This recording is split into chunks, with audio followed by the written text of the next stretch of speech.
The YouTube movie reviewing community has some excellent videos, but at the same time, there are some really bad ones who embody what makes people hate channels like CinemaSins so much. YMS made a really bad review in a new movie called A Quiet Place. The movie is not perfect, and it's okay to not like it. I have no problem with that. The problem comes when your reasons for liking the film are based on finding tiny little details that 99% of people don't really give a shit about when watching a film, and fucking nitpicking it. YMS tries to outsmart the movie by finding every little detail in the film and explaining why it's wrong. Every movie has plot conveniences, and trying to act like they don't makes you a fucking idiot. Especially when it's a 22-minute review of you nitpicking the shit out of a movie. So I just saw John Krasinski's A Quiet Place, and I didn't really enjoy it all that much, which is apparently an opinion that I'm not allowed to have. Nobody is saying that you're not allowed to dislike a film. People just have a problem with your reasons for why you think the film is bad. When it comes to horror films, I would argue that the film is much more effective when it's actually scary, and I understand that quite a few people found this film to be scary, so I'm definitely not arguing against your own experience or whether or not you were scared of it, but for me personally, I find it pretty fucking difficult to get scared when I'm distracted by why these characters are taking such unnecessary risks. Does anybody else feel that way? Like there's parts of the film where I really want to experience some kind of emotion other than confusion or laughter. I am really trying to feel the intended emotion when the kid goes back for the fucking batteries for his dumb noisy toy, but I can't help myself from asking basic questions. Like, why did the parents just leave without him? We're in this post-apocalyptic world and you just casually leave your children behind and forget about them? Did you even pay attention? The kid did not go back for the batteries. Instead, his deaf sister gave them to him, because she knew that the rocket was important to him, because he just drew a rocket that said that it would take him out of this place. Also, the parents did not leave without the kid, at least not to the extent that YMS makes it out to be. They walked out of the store that he was in and moved about 20 feet, while he was standing by the door, and then stopped and waited for him. It's been 90 days and this kid still doesn't understand that noise is bad? And you can't even try to claim as though the kid does know noise is bad and that he just didn't know it would make noise. Because when he starts using it and making noise, he doesn't go, oops, I'm in trouble, or oops, they're gonna get me, or oops, this is bad and this is something I was taught not to do. He just fucking plays with it as though he didn't even know that this was an issue. Apparently it is a problem, now that the kid is acting like a kid. Seriously. Young kids do not grasp the concept of life and death, and acting like this is a major problem with the movie is extremely moronic. It's also funny, because in your World War Z review, you complained that the kids weren't acting like kids. But when a kid in this movie actually acts like one, you complain about it. There's a scene where John Krasinski takes his kid to the river. The kid makes some noise while trying to catch a fish, but he freaks out because he's like, oh no, I made a little bit of noise, they're gonna come get me now. But then John Krasinski explains that since the river is making a decent amount of noise, they don't actually have to be quiet. At which point he yells as loud as he can right next to the waterfall just to prove it. Is that really worth the risk? For a guy with at least one dead kid, you seem to be pretty fucking confident in how far you can push your luck. The father has obviously been to the river before and knew that it was safe. Plus he knew that the sounds of the river would mask their noises. Not really seeing the issue here.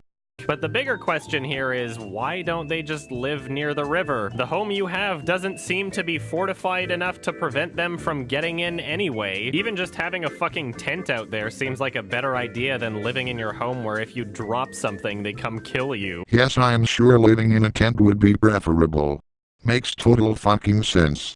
Also, why do you all walk around outside in bare feet? Clearly it's supposed to be seen as some sort of clever way to show that they're trying to make as little noise as possible, but could you not just tie some towels to your shoes? You know, literally any kind of soft fabric attached to the bottom of your shoes would do the job just the same without fucking up your feet. It's kind of difficult to believe that they've been doing this for over a year and haven't figured that out. Jesus fucking Christ, just because you would do something differently if you were in that situation doesn't make it a problem with the movie.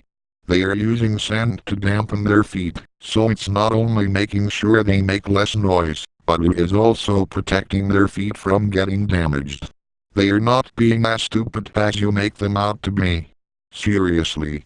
There's another scene where the kids are playing a board game, but instead of using plastic pieces, they're using little bits of fabric instead, which is also clearly supposed to be seen as some sort of clever way to show that they're making as little noise as possible. Hell, they even have a dinner scene where they show that the only food they eat is soft and not crunchy. But then later in the film, they reveal that there's this other basement through a hole in the floor that you just have to lift up a mattress to get into. Why don't you spend any time down there? Why are you spending all of your time hanging out on the main floor? When John Krasinski and his wife are down there later in the film, they are talking to each other, and he says the words, "Don't worry, they can't hear you down here." Do you know what the character said just before that?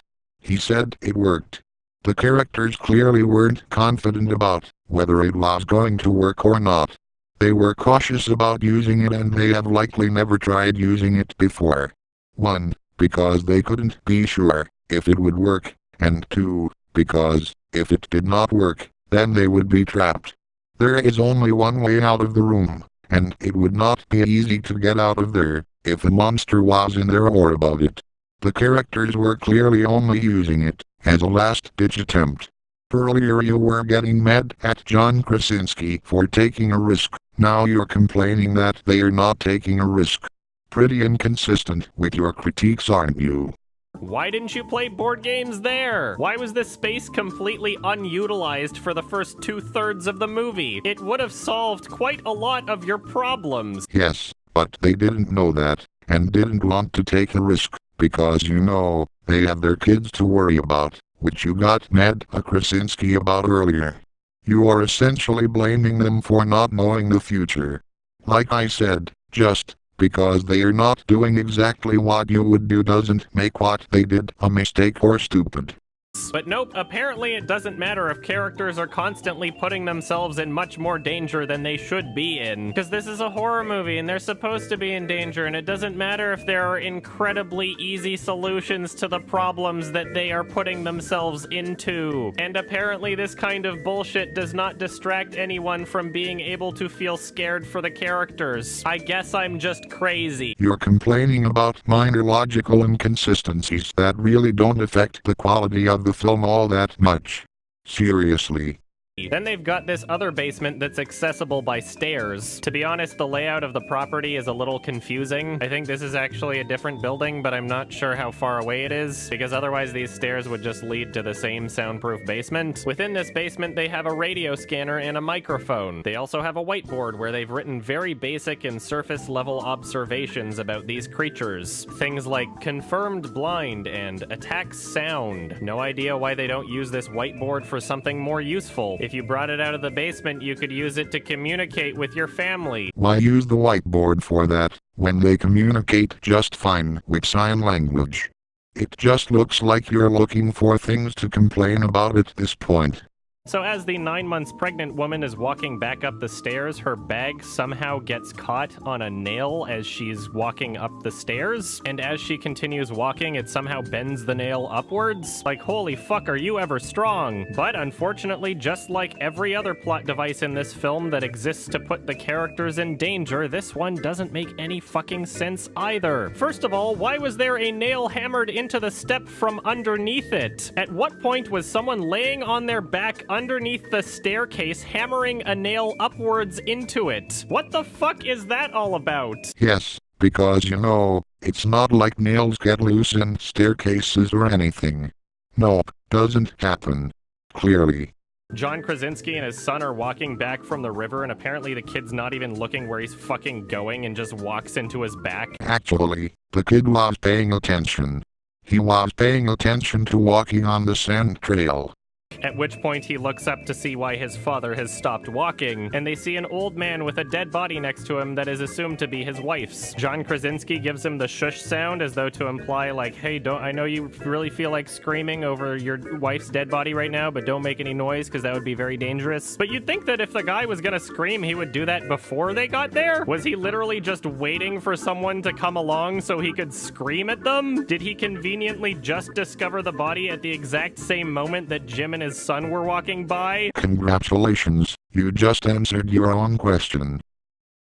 So meanwhile, the kids are at the designated meetup spot on top of a grain silo, and we get yet another dumb convenience that puts the characters in peril. Somehow it turns out that where the one kid was actually standing was actually on top of a hatch, and it just gives away and completely falls apart at that very moment that he's standing on it. Is this the first time anyone's ever stood there? Is the designated meetup spot a place where the dad has never actually been? Yes, because it's not like the hatch was old and weight caused it to collapse in on itself. Seriously, just because it might have been a plot convenience doesn't mean that it was a problem. So now this kid's inside this grain silo and he starts drowning as though it were quicksand. And right away that seemed a little weird. I was kind of under the impression that grain was grain and not quicksand, that perhaps you might get stuck in it and have difficulty getting out, but not have it behave like fucking quicksand. Why does this matter? This is literally peak nitpick.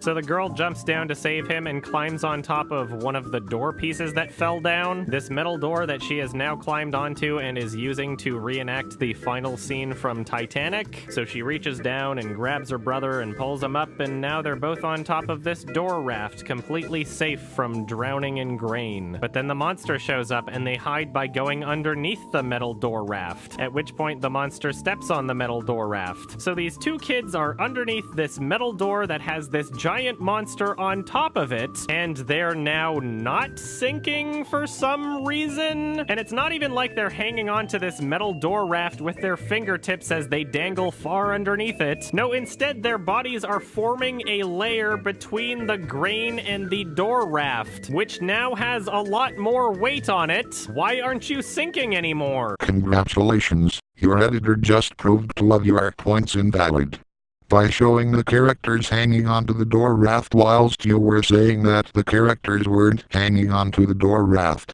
Why only sometimes? Screw me for wanting to have a story where things happen for actual reasons other than just simply to put the characters in more peril at any given moment. Maybe, if you paid attention to the film instead of looking for minor logical inconsistencies, then you would have enjoyed it more. Bitch.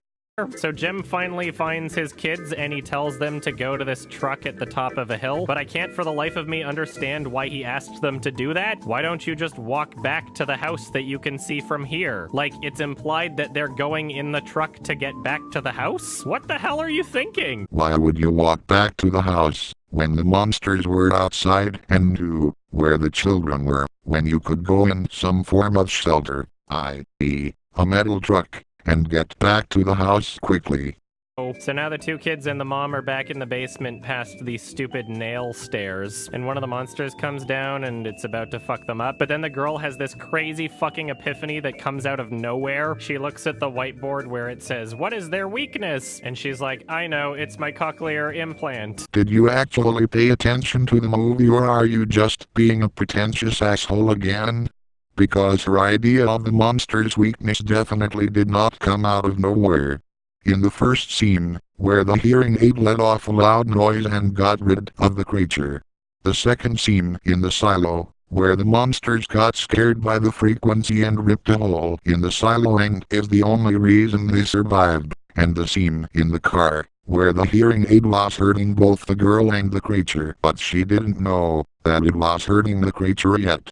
So, when you say that the epiphany came out of nowhere, you are definitely wrong in that instance.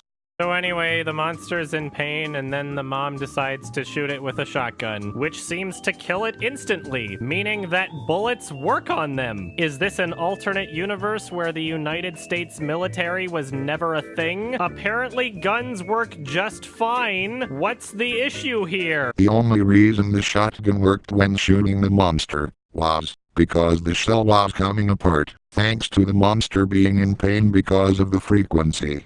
The shell around the head was constantly sticking out and revealing flesh, which the mother character proceeded to shoot with a shotgun. Fucking idiot.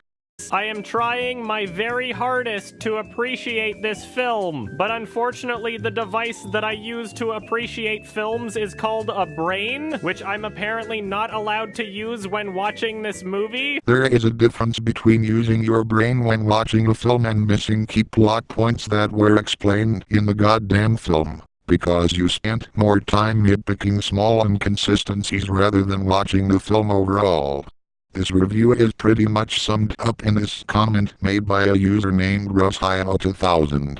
The best way to distinguish well-conceived movie reviews from the bottom-of-the-barrel ones is that the bad ones will focus on minor insignificant details or inconsistencies that don't really have any larger significance other than it just because a thing you noticed. It is only when you are already not enjoying a movie that you tend to notice or care about these minor inconsistencies, and so giving us a list of all the inconsistencies you noticed is not actually telling us why the movie is bad. Look at any professional movie review and you will see that almost no one does this, and for good reason. Only on the internet in YouTube video format is it popular for some reason. This is a shit movie review and it isn't because your dislike of the film is unjustified, but rather it is because you didn't even really explain to us why you disliked the movie. Plenty of people I have seen, listened to have acknowledged some of the inconsistencies. How do they have silent post-apocalyptic power is a common one, for example, but they say things like, while that would have mattered in a different film, it didn't matter in this one, because it sucked me in, or something like that. So the difference is not that you notice little inconsistencies and that others don't, but rather it is that the film connected to those people in some way that it didn't for you, and all the little inconsistencies you spent this entire film dissecting are completely and totally irrelevant, and as criticisms aren't really that much above in quality what you would expect to overhead just standing outside the theater door, as the normies poured out